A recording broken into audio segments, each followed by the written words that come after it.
Bom, o Laboratório Save, nós temos 28 anos, né? Começou eu e Sandra, um coletor, uma recepcionista e uma faxineira que ia sábado, então, literalmente, nós colocamos a mão na massa, né, em tudo.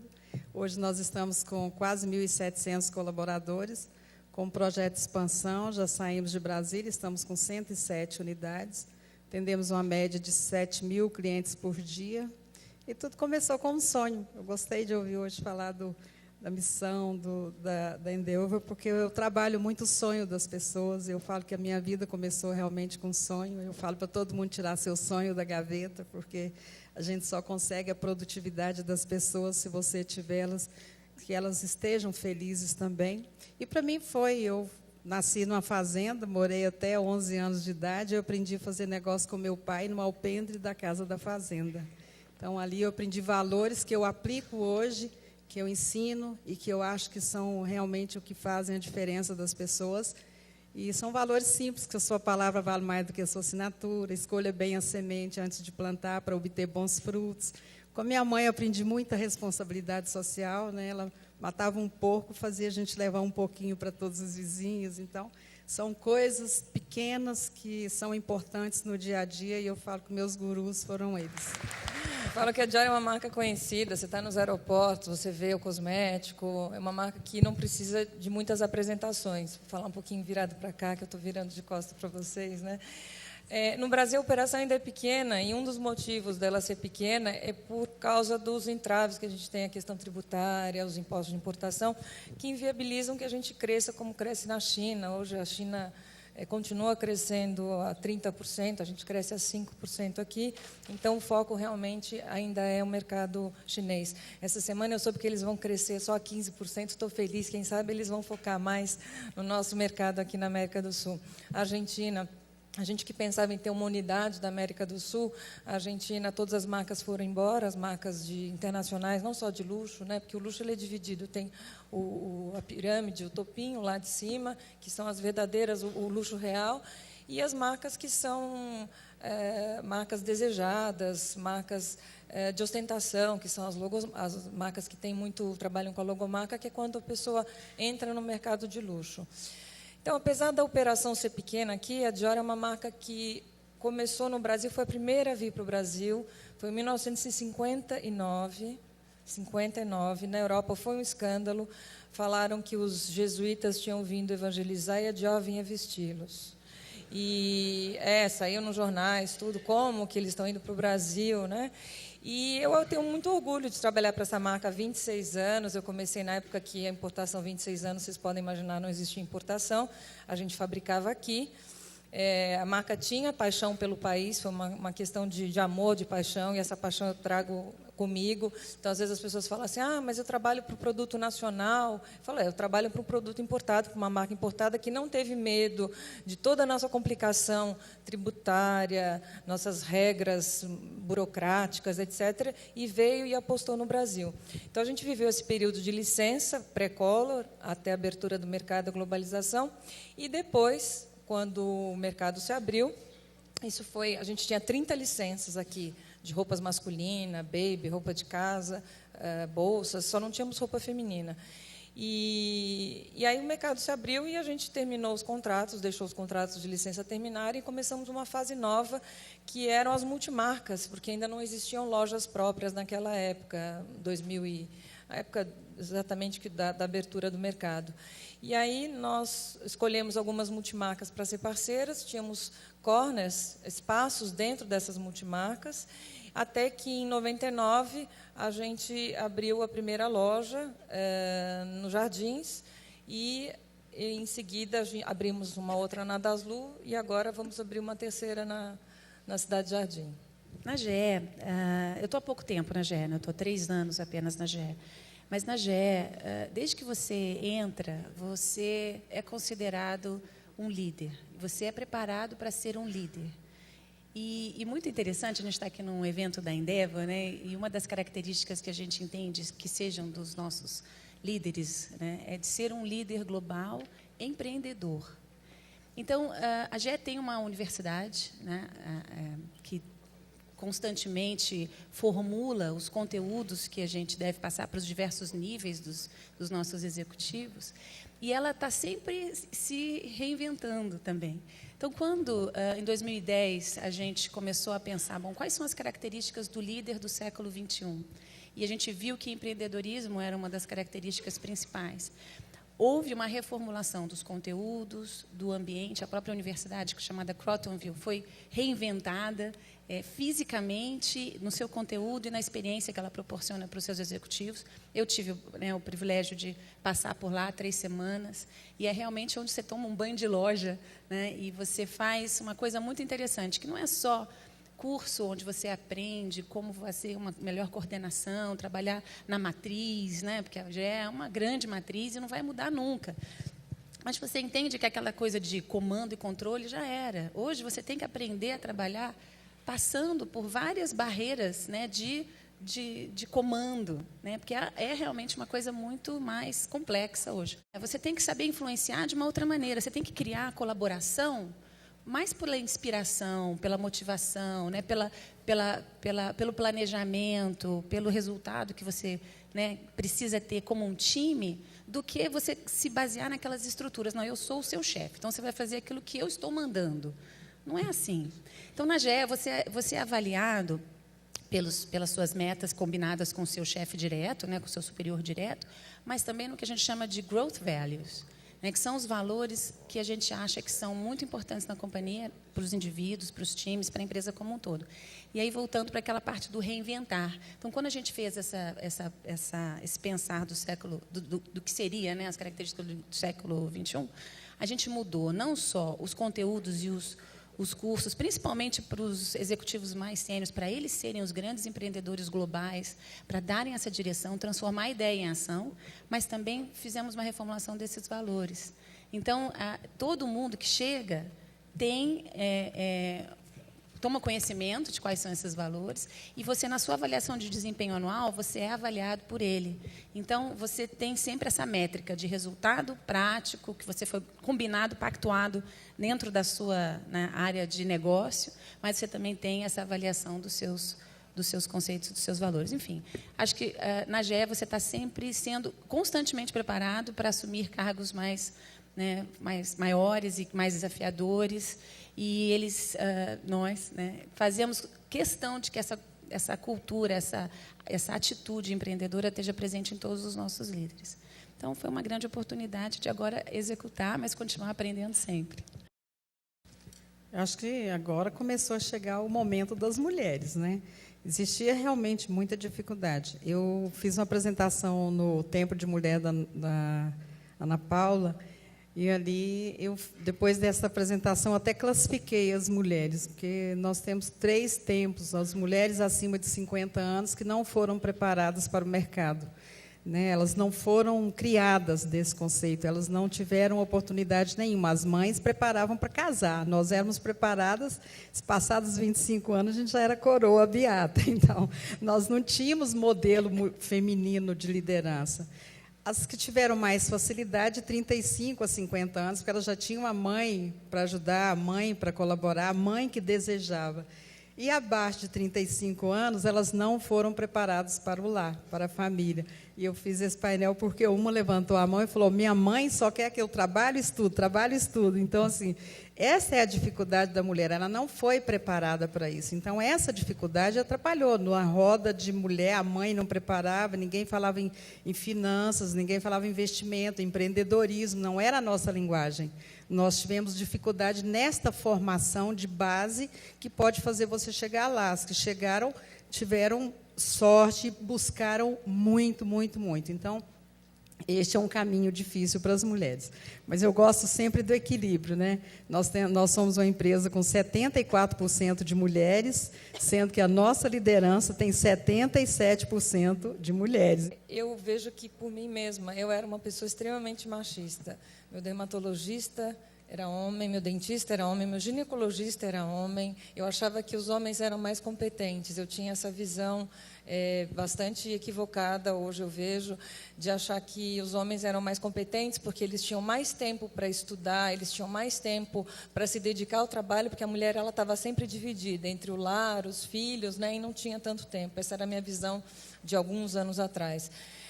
Hoje, inclusive na minha equipe, back-office, tudo, nas vendas não, que nas vendas necessariamente eu vendo um produto feminino, então quem tem que vender era mulher, mas em toda a estrutura de back-office eu buscava diretor, homens e tudo, e com o passar do tempo eu percebi que as mulheres estavam mais dedicadas, elas estavam conseguindo conciliar melhor e muito mais organizadas em determinadas situações.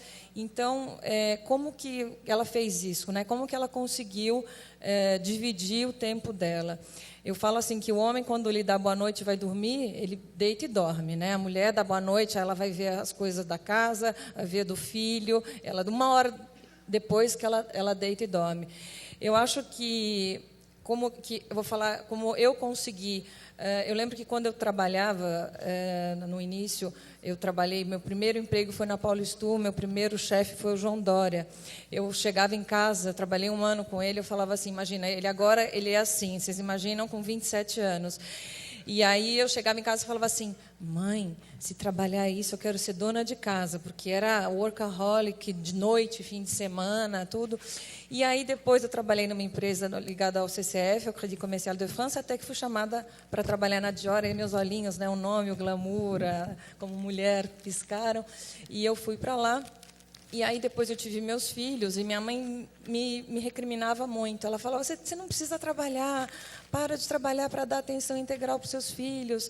E eu falava: mas mãe, eu vejo minhas amigas que não trabalham, elas acabam se dedicando muito menos aos filhos do que eu. Elas estão sempre ocupadas em fazer alguma coisa social, a ginástica, a massagem, o salão, a dermatologista, as amigas, as compras, e eu acabo sentindo que eu me dedico, porque como eu não estou com eles, eu estou integralmente, na hora que eu estou integralmente para eles.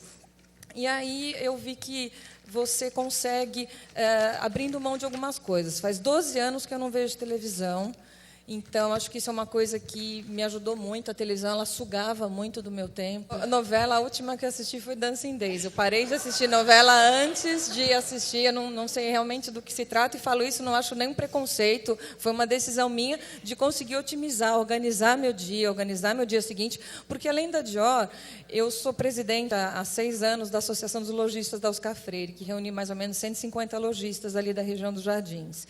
E, em paralelo a isso, eu gosto de fazer coisas, né? Eu fui nomeada pelo governo francês conselheira do turismo francês para o Brasil. Eu tenho uma das funções, inclusive eu saindo daqui, eu tenho um almoço com o presidente-geral da Air France, que veio para cá para falar com os conselheiros, divulgar a França no Brasil, mas não Paris, que Paris não precisa divulgar, né? Mas atualizar, através das mídias sociais, da imprensa, eu atualizo lugares para ir, coisas para se fazer, então fui nomeada.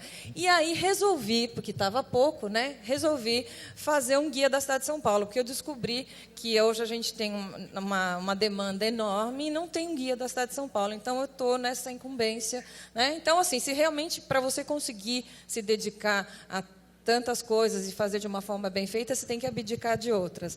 Eu falo que Deus me abençoou com uma genética boa, eu nunca fiz botox, eu não pinto cabelo, meu cabelo é cor natural, então eu não sou escrava nem do dermatologista, nem do salão.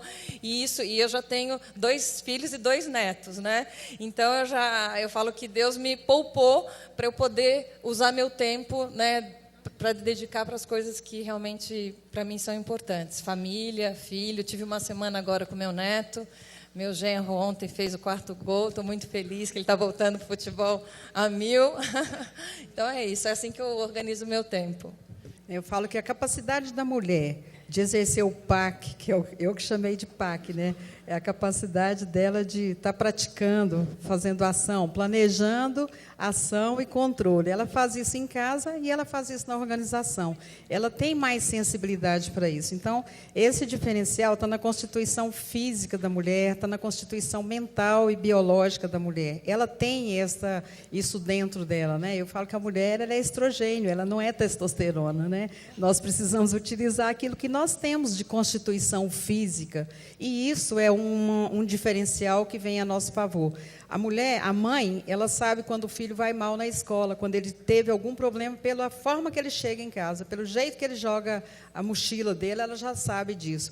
A mulher dentro da empresa, ela também tem a capacidade de perceber com muito mais facilidade se um colaborador dela está com problema em casa, se ele começou a reduzir a produtividade, se ele começou a faltar, a ter atraso. Ela tem capacidade de ter a percepção, muitas vezes, que ele vai entrar numa depressão e fazer preventivamente aquele trabalho ali. Então, isto que era um problema antigamente, hoje, realmente, ele passou a ser um diferencial, que os homens também aprendem. Eu falo que a sensibilidade também pode ser aprendida pelos homens, né? O equilíbrio entre a mulher aprender TI e economia é o equilíbrio que os homens têm de trabalhar um pouco mais o cuidar, a visão deste lado que o homem tem também. Então, isto que é importante dentro da organização é essa diversidade, mas também essa complementariedade para que cada um dê certo. Eu falo que nenhum gestor tem o direito de dar uma decisão dele sem ouvir, no mínimo, os 4, porque uma decisão dele influencia nos outros. Então, a mulher tem essa capacidade de interação melhor, a mulher tem a comunicação melhor, a mulher tem a comunicação tão melhor que até a fofoca deixou de ser fofoca, é gestão feminina, né? Eu acho que sim, que a mulher ela tem mais facilidade de reconhecer erros, mas eu acho que em determinados momentos a gente acaba se perdendo um pouco nas atitudes, na reação. A gente às vezes grita, quando se falasse baixo a gente talvez conseguisse um resultado melhor. Às vezes a gente peca um pouquinho pela emoção, a paixão, e aí vai um pouquinho de destempero. Eu acho que o homem ele consegue se controlar mais nisso. Eu acho que os psicólogos talvez saibam até mais do que nós, né, classificar, ânimos. E isso cada vez mais, eu acho que com as mudanças dos papéis, os papéis vão sendo tão mais rígidos, você tem essa condição de desenvolver o lado feminino, masculino, né? E é muito da pessoa, a forma como ela vai fazer isso. Também está ligado à questão dos modelos que a gente tem, né? Se a gente tem muito modelo masculino, você acaba achando que aquela conduta é a correta, então você acaba tentando fazer igual. Com modelos mais femininos, com uma diversidade maior, você vai ter um mix, né, de condutas e vai ter isso. É mais fácil para a mulher fazer certas coisas, então é mais natural. E, às vezes, um homem pode ter aquela, né, naturalidade também. Nós temos muitas mulheres, né, 74% são mulheres. Hoje nós temos uma retenção de talento muito grande. E a dificuldade nossa é a retenção de talentos. E nós perdemos em Brasília para o emprego público ou para a maternidade.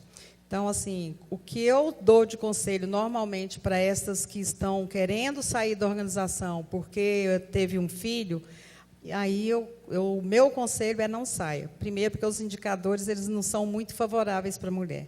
Segundo, porque ela pode conseguir o equilíbrio, sim, entre criar este filho e continuar no mercado de trabalho. Eu falo que eles não são favoráveis para as mulheres, porque os filhos eles vão embora mesmo, né? A própria Bíblia fala, os filhos são herança do Senhor, não são os nossos, eles vão ir, eles não vão voltar.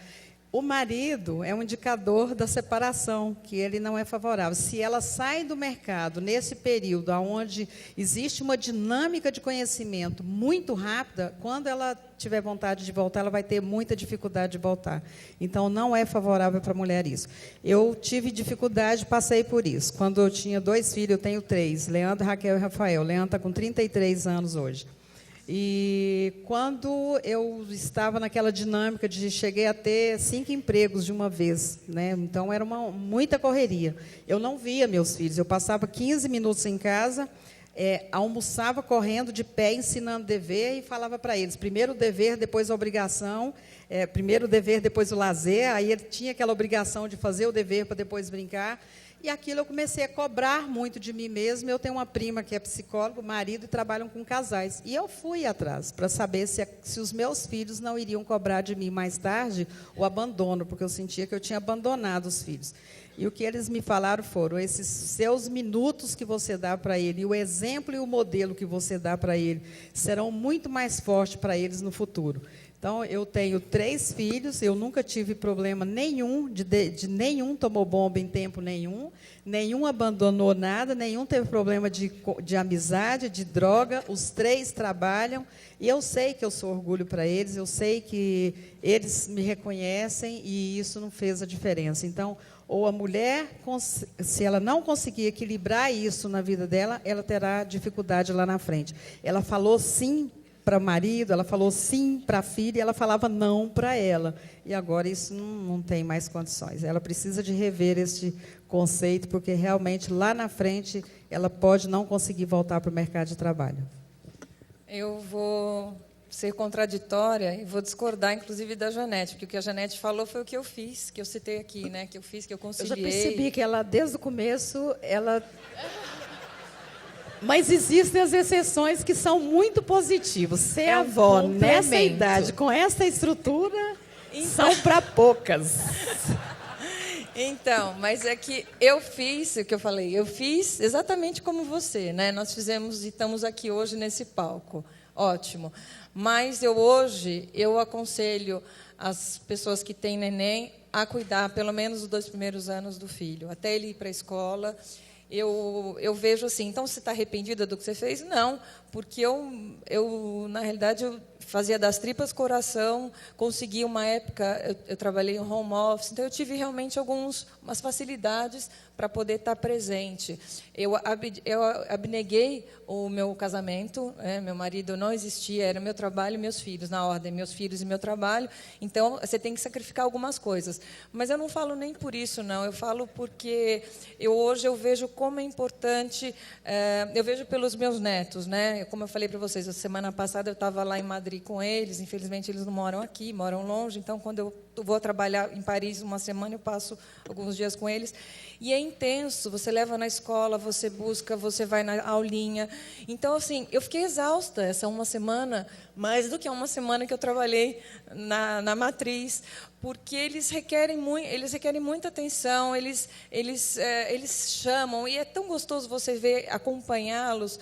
Eu diria para essa mulher que está engravidando, enfim, que está tendo neném, fique em casa os 2 primeiros anos. Hoje, com esse crescimento que a gente está falando aqui do Brasil, você vai ter emprego, se atualiza, você tem internet aí para pôr você a par do que está acontecendo, busca algum curso, a NET, eu fiz GV também, tinha GVNet, faz um curso à distância, né, nas horas vagas, mas dentro de casa, e cuida dos rebentos enquanto eles são pequenos, porque você vai ter todo o tempo aí para trabalhar, e tem uma hora que eles crescem mesmo. Eu tenho um filho ainda em casa, minha filha casou muito nova, ela casou com 18 anos, foi embora, e foi bem traumático assim para mim, porque é filha mulher, era minha filha mais velha, e ela deixou, como ela ia fazer um apartamento, eles têm um apartamento aqui em São Paulo, ela deixou o quarto dela como se ela fosse voltar a qualquer minuto. Então, tinha até shampoo, escova de dente. Ela não levou para Milão, quando ela casou, ela foi morar em Milão.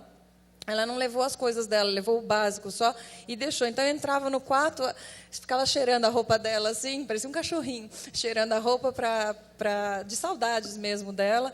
E eu tenho hoje um filho ainda, então os filhos vão embora mesmo, vão fazer suas vidas. E eu tenho um filho que mora comigo, tem 20 anos, mas que está lá, mas está na vida dele, né, fazendo as coisas dele. Até hoje ele me ligou de manhã, porque ontem eu cheguei de viagem e não me senti muito bem, tudo, e fui no médico. E aí ele falou assim: mãe, aí você está bem? Falei, nossa, que delícia, né? O filho ligar sem querer pedir dinheiro, pedir nada. Ai, que delícia. Não, filho, eu estou ótima, né? Mas ele, no menino, 20 anos, está procurando o caminho dele, fazendo as coisas dele. Então, resumindo, sim, fiquem com os rebentos em casa. Eu só quero fazer uma defesa. É que mulher nós estamos falando, né? Eu estou falando para aquela mulher da classe C que chegou no mercado e são as nossas colaboradoras de hoje.